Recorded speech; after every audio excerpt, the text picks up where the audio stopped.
మీ babies కూడా మాటి మాటికి వామిటింగ్ చేసుకుంటూ పాలంతా బయట కక్కేస్తూ ఉన్నారా? ఇంట్లో నుండి కూడా పాలు బయటకు వస్తున్నాయా?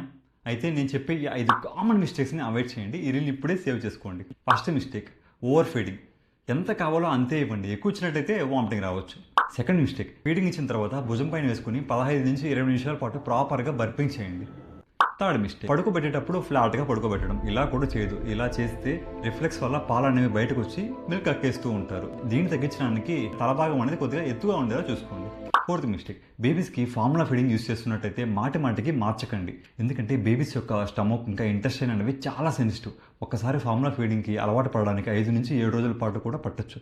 కౌ మిల్క్ ఏమన్నా ఇస్తూ ఉంటే ఆపేసేయండి. ఫిఫ్త్ మిస్టేక్, డేంజర్ సైన్స్ని సింపుల్గా తీసుకోవడం. అంటే గ్రీన్ కలర్ వామిటింగ్ కానీ, వామిటింగ్లో బ్లడ్ రావడం కానీ, డల్గా ఉండడం కానీ, ఫీడింగ్ తీసుకోకపోవడం కానీ, యూరిన్కి పోకపోవడం కానీ, ఇవన్నీ డేంజర్ సైన్స్.